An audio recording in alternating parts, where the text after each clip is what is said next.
Welcome, everyone, to Mitchell's Childhood Memories, Part 18. Uh, Today, I'm going to tell you just a brief summary of my teenage years, and then I'm going to tell you um, of one of my favorite stories, and I think you're going to really enjoy it a lot. Okay, um, as I've told you in the past, I graduated from my sixth grade elementary school, and I was brimming with confidence, both scholastically and socially.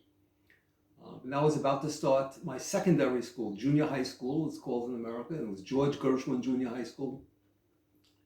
I must point out to you that East New York, where I lived, had a reputation of being a very tough neighborhood.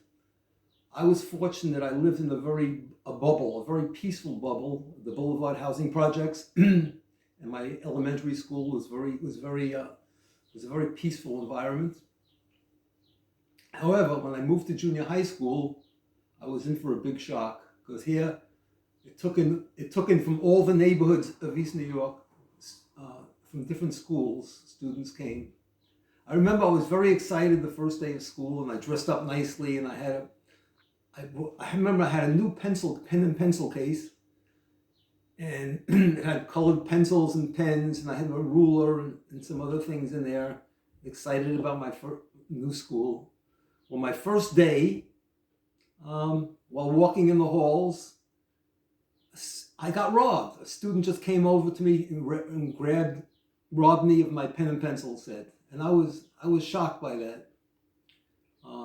The first week in school, I was shaken down for money. People robbed me of some coins. Um, there was nothing like this. How I longed for the days of 273 and Dr. Nevins in a calm atmosphere.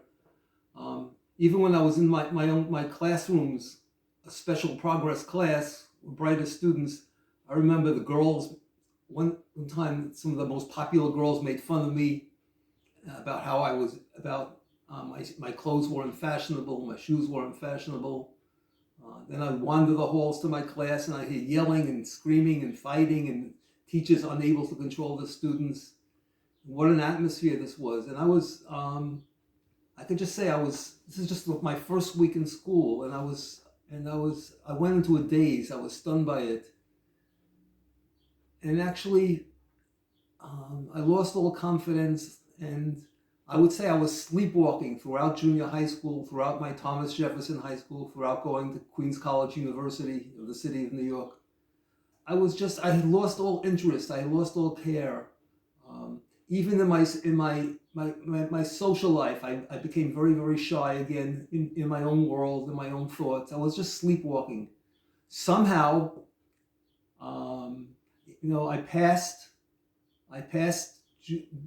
my junior high school. I passed high school. I graduated university. I never really was interested in the school. I didn't study very much, but I passed with mediocre grades. But the whole time, I was sometimes wondering, like, I don't like this planet I'm on. Isn't there another planet for me? I just didn't like this growing up in this world. But anyway, I want to tell you one story I'm very proud of from university. I took a course of poetry. I think it was my junior year. And poetry, I liked a lot. I was very fond of certain American poets, Henry David Thoreau and Edgar Allan Poe, Robert Frost, Walt Whitman.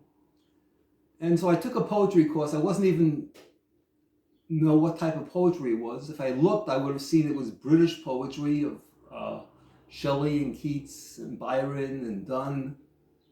And I really didn't enjoy their. I had trouble catching on to their old English style, and I didn't enjoy it as much as the American poets.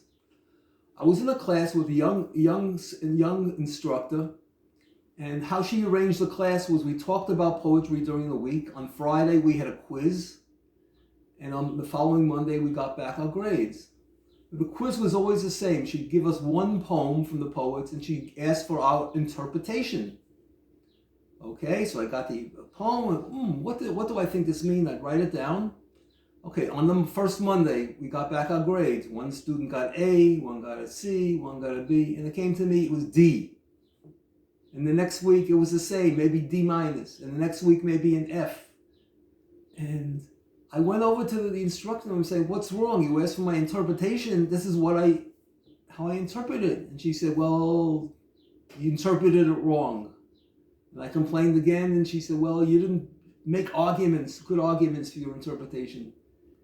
But I didn't understand. It was a gut feeling, like the poem spoke to me, and this is what I was saying. Anyway, I couldn't understand the teacher. The teacher couldn't understand me. And this went on for the whole semester. And I was very on the borderline of failing the class. And towards the end of the semester, we had the final examination.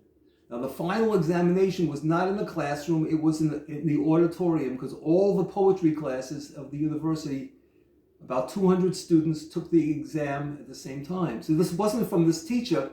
So I thought it was going to be something different, and I'd have an opportunity maybe to do better. I get into the auditorium, I'm handed the final examination, and I looked at it, and I am stunned. It's the same thing all over again, except for one poem. There's 5 different poems, and they asked for me to give my interpretation. Now I stopped. All the other students were writing, and I paused for a second. I said, I have to do something different. I have to think outside the box. So I thought, what am I going to do? And then it just came to me, something very, very bold. I took my pen out and I wrote a big X right over the examination. And I wrote these words. I say, this exam is not relevant for me and the life I'm living. So instead, for my final examination, I'm going to write my own poem on the spot. So I took a deep breath, and I thought, and then it just came to me. You know, this was 1968. Martin Luther King had been killed. Robert Kennedy had been killed, assassinated. Vietnam War demonstrations were going on. Civil rights movement, feminist movement.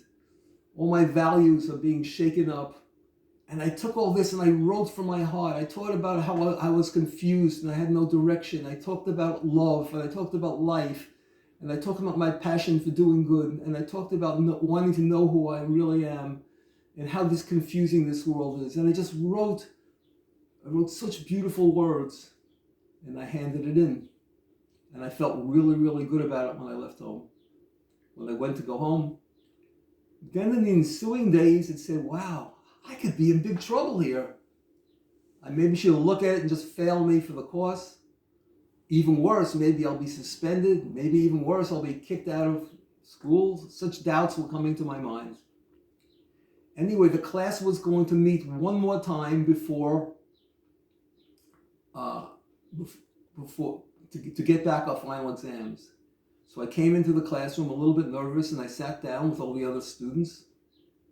And the poetry instructor said, before I hand out your final exams, I want to tell you something.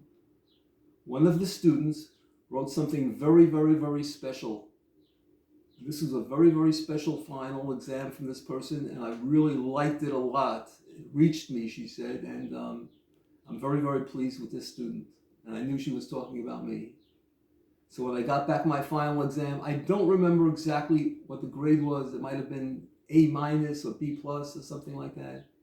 And for the whole semester, because it balanced with all my lower grades, I got something like a C+, B- in the course. But anyway, the point was that my strategy worked out. Following my convictions, having the courage to follow my convictions worked out. And throughout my life, that's my principle: to have courage and follow my convictions, no matter what the results. In this case, it worked out. Most other cases in my life, it didn't work out, and I suffered, and doors closed on me, and I lost friends, and I lost finances because of that. But you know what? One thing I learned: whenever a door has shut in my life, a new door, a better door is open for me. I firmly believe from my experience that if you do something from your heart, if you do something with courage, if you do it because you think it's right, even if you suffer temporarily, eventually somehow the universe will arrange that a much better opportunity will come for you. That's what I've learned in my life, and think about it. And thank you very much, everyone, for listening.